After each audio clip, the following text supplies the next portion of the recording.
Chioma staggered through the dusty compound with a heavy basin of dirty water balanced painfully on her head, tears streaming down her face as the sharp edge of the metal basin pressed against her scalp. Her small legs trembled with exhaustion, but before she could even reach the kitchen door, Stella rushed out angrily and landed a painful stroke of cane across her back. The sound cracked through the evening air of Obinagu village as Chioma cried out loudly, almost falling to the ground, while dirty water splashed down her torn wrapper. "Useless child!"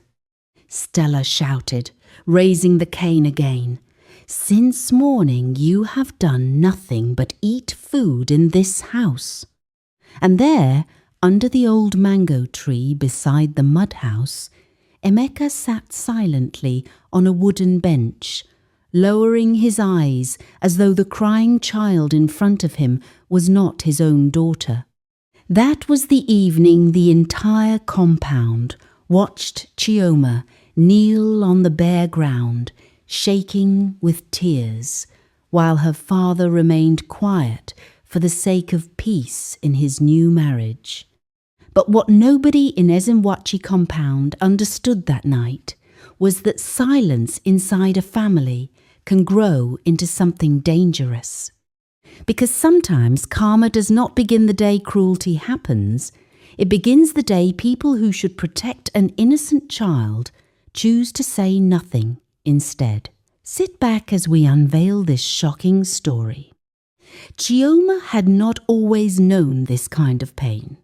There was a time, faint as smoke now in her memory, when she had known warmth, when her mother, Ngozi, would press her small body close on harmattan mornings and hum songs into the top of her head, when her father, Emeka, would carry her on his shoulders through the market and buy her groundnuts wrapped in newspaper, laughing loudly at nothing in particular. Those early years in Obinagu village had been simple and whole. But Ngozi died when Chioma was just 5 years old. A sudden fever, 3 days of burning skin and laboured breathing, and then silence in the room where her mother used to sleep. Emeka grieved quietly, the way men in that village were taught to grieve, swallowing it, burying it beneath daily tasks, and evening palm wine with other men. He was not a wicked person by nature.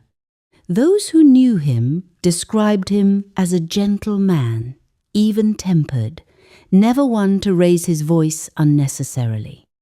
But gentleness without courage, as the elders say, is simply another name for cowardice, wearing a kind face.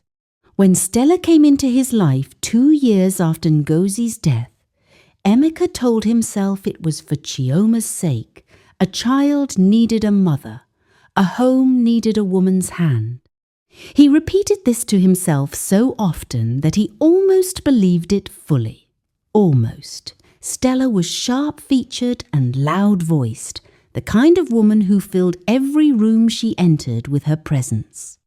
She came from Nui with 2 children of her own, Chinedu, who was 10, and Adaize, who was 8. From the first week, she crossed the threshold of the mud house in Ezenwachi Compound.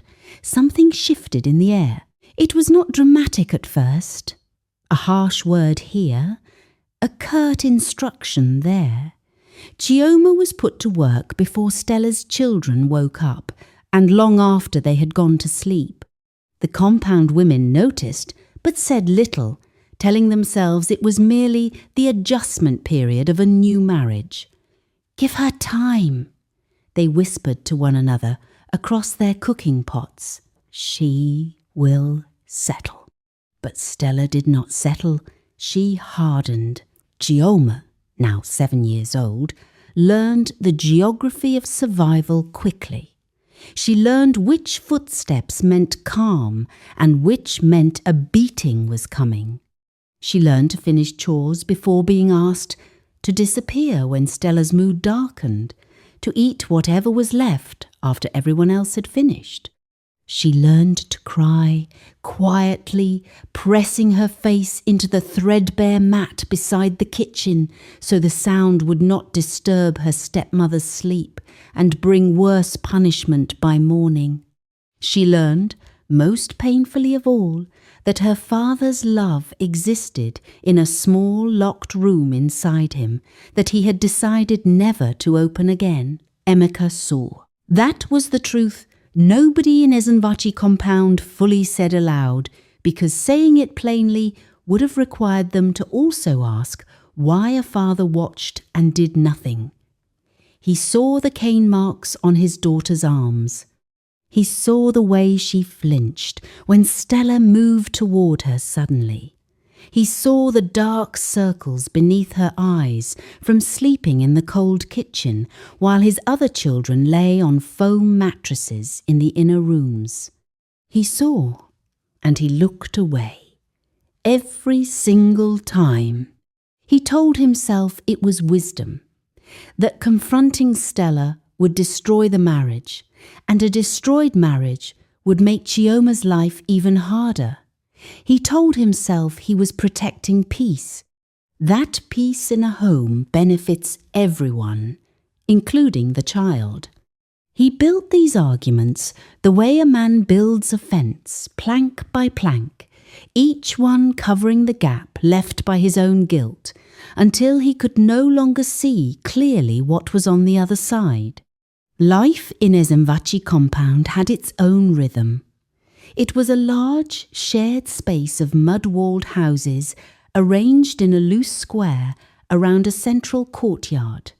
6 families lived there, each with their own cooking area, their own quarrels, their own knowledge of everyone else's business.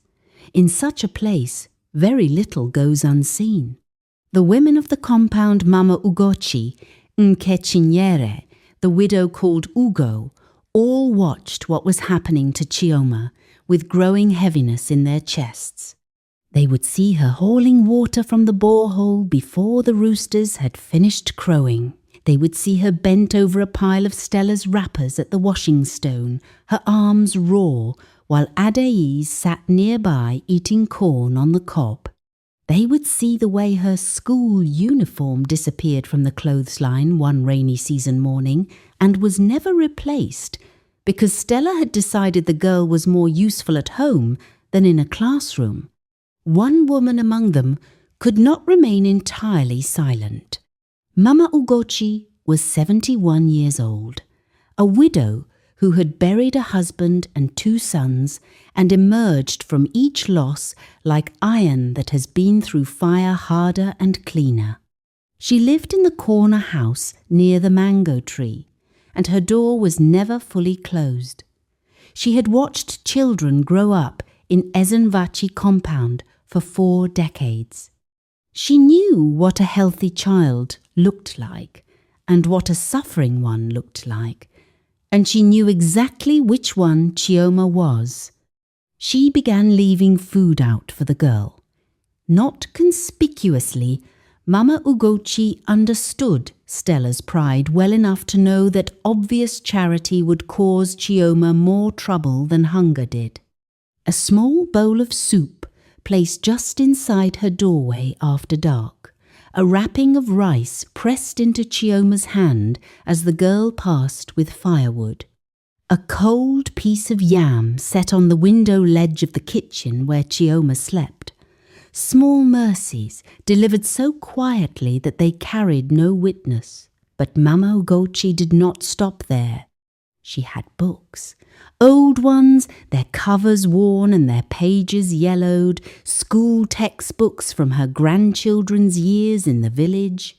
She began passing them to Chioma one by one, hidden inside pieces of old wrapper. At night, when the compound had quieted and Stella's breathing could be heard through the thin walls, Chioma would open those books beside the low flame of a kerosene lantern no bigger than her fist, teaching herself what her classmates were learning in the school she was no longer allowed to attend. Reading became the one thing in her world that Stella had not yet reached.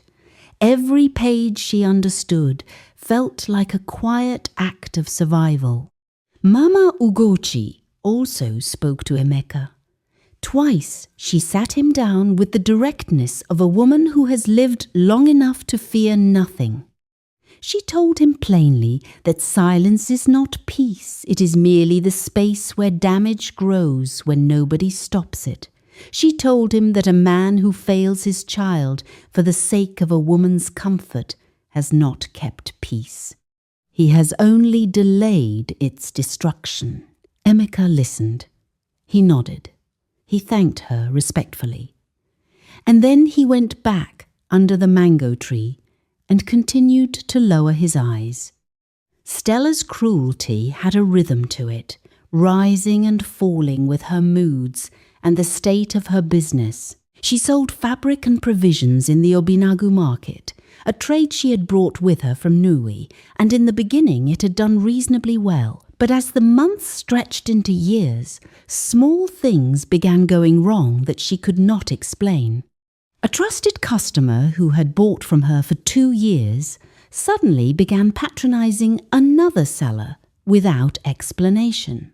A bag of tomatoes spoiled overnight, though it had been fine at closing time. Money she was certain she had counted and kept in her metal box turned up short in the morning. She blamed Chioma for all of it, beating the girl for theft she did not commit, for carelessness she had no hand in. But the problems did not stop.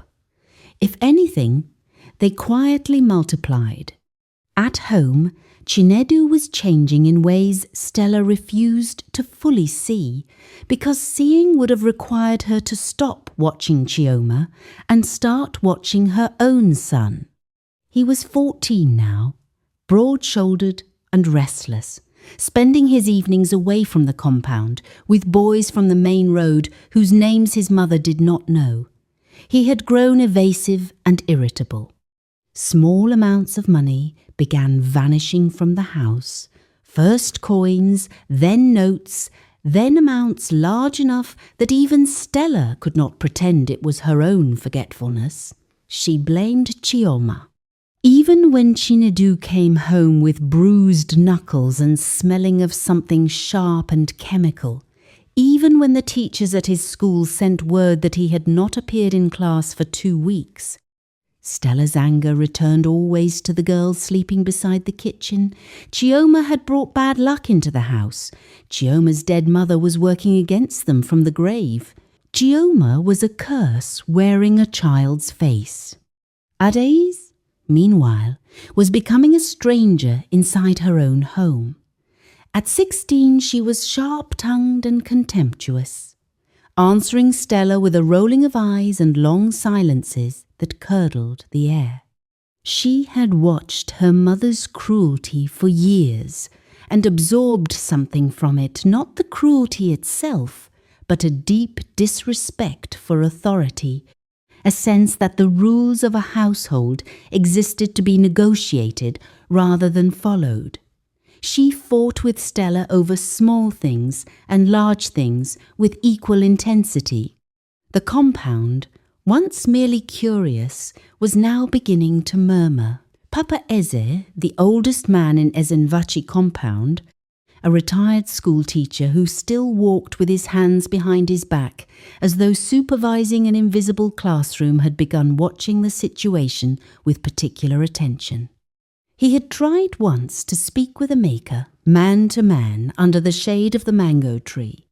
Emeka had listened with his head bowed in the way of a man who knows he is guilty and hopes that politeness can substitute for action. Nothing changed. But Papa Eze was patient. He had spent 30 years teaching children in Obinagu village, and he understood better than most that seeds planted quietly still grow. He began speaking with Mama Ugochi in the evenings. Together, the two old people put their heads together over Chioma's future. The evening Stella discovered the books. Chioma was crouched near the kitchen window, reading by the last light of the setting sun. She was so absorbed in the page, a chapter on fractions that she had read 7 times until it finally made sense that she did not hear Stella's footsteps cross the courtyard.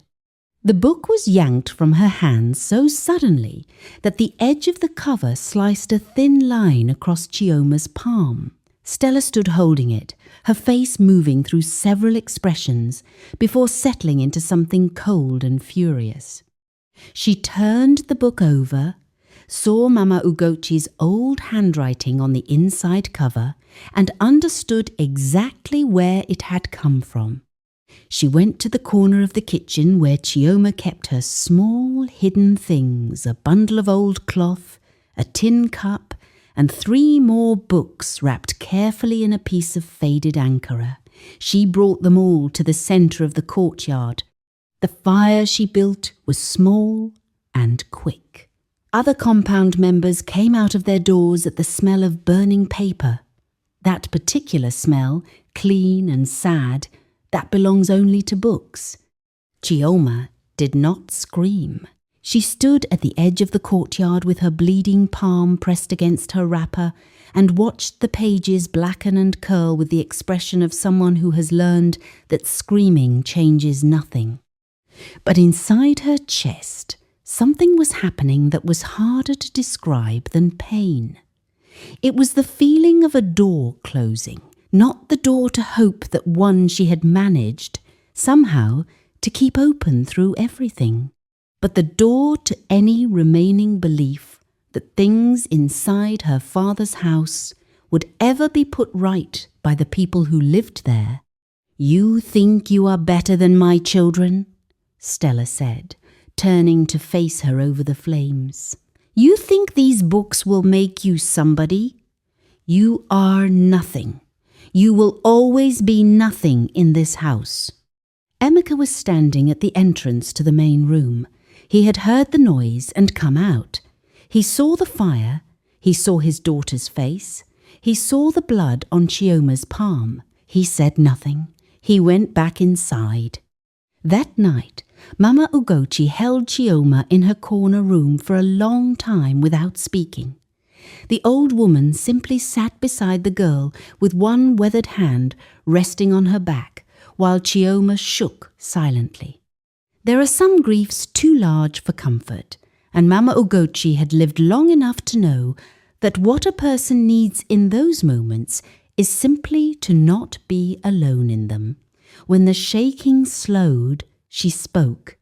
"What they burn in the courtyard," she said quietly, "cannot burn what is already inside your head. You hear me? They can burn every book in this compound. They cannot burn what you have already learned." Then she told Chioma what she and Papa Eze had been discussing for the past several months. 3 years passed.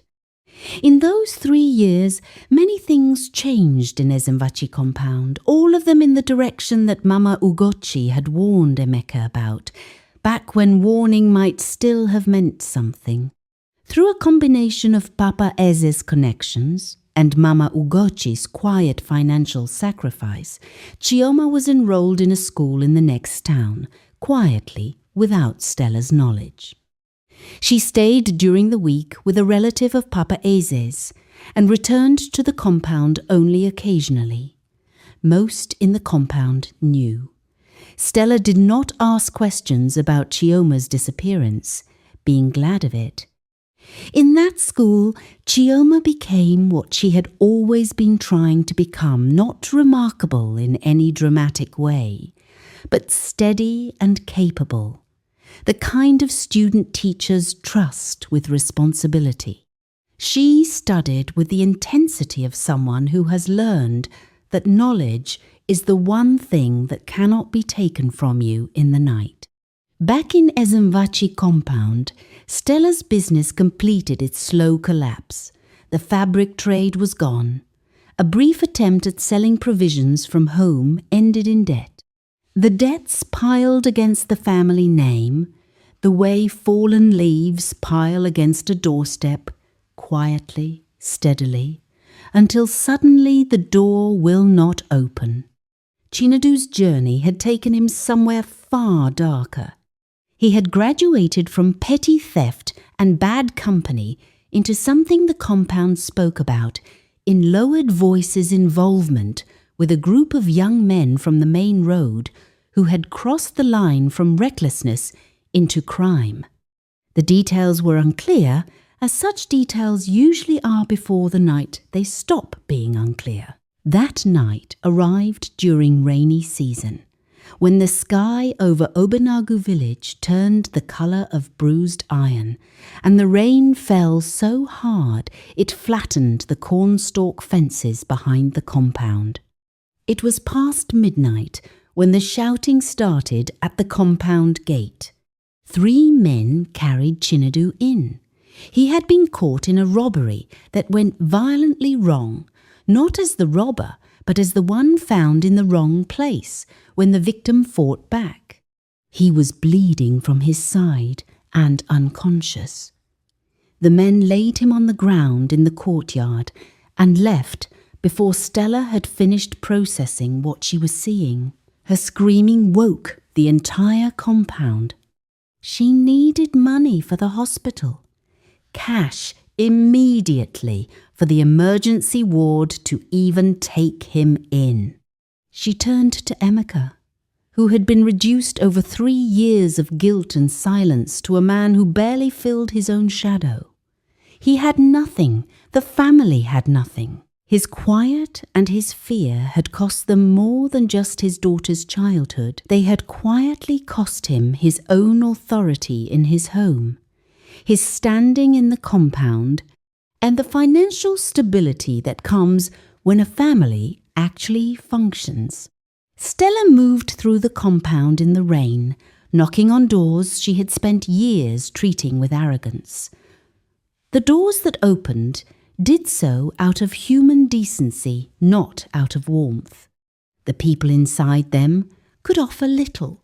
In the morning, the hospital bill would still be there. It was Papa Eze who sent word. Chioma arrived at the gate of Ezenwachi Compound just before dawn, when the rain had reduced itself to a thin mist and the courtyard mud was deep enough to pull at her shoes. She was 19 now. She had completed her secondary school certificate and was midway through a secretarial and business training program in town, supported fully by Papa Eze and Mama Ugochi and her own part-time work. She carried herself differently from the small girl who had staggered through this courtyard with a basin on her head, not with pride exactly, but with the quiet solidity of someone who has survived things and found they are still standing. The compound was silent as she walked through the gate. One by one, people came to their doorways.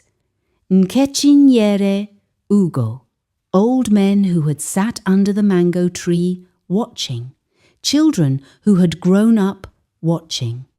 Stella was in the courtyard beside her son, who had been laid on a mat while someone tried to stop his bleeding with torn cloth. She looked up and saw Chioma standing at the entrance. For a long moment she did not move. Then, slowly, something collapsed inside her that had apparently been holding itself up for a very long time. She covered her face with both hands and folded toward the ground. Not dramatically, slowly, like a building that has been compromised in its foundations, finally acknowledging gravity. Emeka was sitting against the mud wall of the house. When he saw his daughter, he closed his eyes and did not open them for some time. Chioma walked to where Chinedu was lying. She looked at the wound. She looked at the people around it. Then she reached into her bag for her phone and made a call to someone she knew in the next town who had a vehicle and connections to the hospital there. She spoke quietly and directly and arranged what needed to be arranged. Then she paid for it, the money she had been saving for her own school fees. She handed it across without ceremony. The compound watched in total silence. Mama Ugochi was standing in her doorway with both hands pressed to her chest, her eyes wet. Papa Eze stood behind her with his hands clasped behind his back, as he always stood, watching. Chinedu survived. The wound was deep, but had missed the vital places. He would carry a scar, but he would live. 3 days after he was brought home from the hospital, Emeka asked to speak before Papa Eze and several of the compound elders. It was not a formal gathering, just old men brought together under the mango tree in the late afternoon, as they had gathered for decades, and Emeka standing before them with his hands hanging at his sides. He spoke for a long time. His voice broke several times, and he did not try to prevent it. He said that he had told himself for years that silence was a kind of wisdom, that keeping peace in a marriage was a way of protecting his children. He said now that he understood he had been lying to himself, that what he had called peace was actually only the absence of his own discomfort. That real peace in a family is not the silence of the people who are too afraid to speak. It is the safety of the most vulnerable person inside it. And he had let the most vulnerable person in his family sleep beside a smoky kitchen floor while he convinced himself that looking away was the same as keeping watch. He said he did not expect forgiveness. He said he was not speaking to receive it. He was speaking because the compound had watched and deserved to hear the truth spoken plainly, and because his daughter had done something that shamed him more deeply than any insult ever could. She had returned to the place that wounded her and helped the people who wounded her, and she had done it without being asked. Papa Eze let the silence sit after Emeka finished speaking. Then he said, with the quietness of a man who has waited a long time to say a true thing, "You have said what needed to be said. Whether it changes anything depends not on the words, but on what follows them." Stella did not attend that gathering. She was inside the house. But the compound women told each other later that they heard her weeping through the walls, not the loud performance weeping of a woman seeking sympathy, but the quieter, uglier kind that comes when a person is finally alone with what they have done. In the days that followed, she did not shout. She did not raise a cane. She moved through the compound like someone learning to walk again after an injury, carefully, uncertain of her balance, looking at the ground. Forgiveness is not a simple thing. The people who speak of it most easily are usually those who have never needed to offer it for something that cost them years. Chioma understood this without needing to announce it. She did not return to live in Ezenwachi Compound. That house was not her home in the way a home should be, and she had no intention of pretending otherwise. But she returned often to visit Mama Ugochi, to sit with Papa Eze, to bring small things for the household, because she was not a person who had allowed bitterness to harden her completely. She spoke to Emeka once, privately, in the courtyard under the mango tree. She told him that she understood he was not a wicked man, that this was almost the harder truth, that the damage done to her had not come from wickedness, but from weakness. Wickedness, she said, could at least be explained. Weakness, simply disappointed. She told him she was not carrying hatred, that she had tried hatred and found it too heavy to carry alongside everything else she needed to move forward. But she also told him clearly, without anger, in the same voice she used for ordinary things, that forgiveness is not forgetfulness, that what happened, happened. that the child who had cried beside a smoky kitchen floor and had her books burned in a courtyard and had never once been defended by her own father, that child existed, and her experience was real, and no amount of reconciliation would unmake it. Emeka nodded. He did not try to argue or explain himself further. He simply sat with it, the way a person sits with something they have no right to put down. Stella's change was slower and less certain.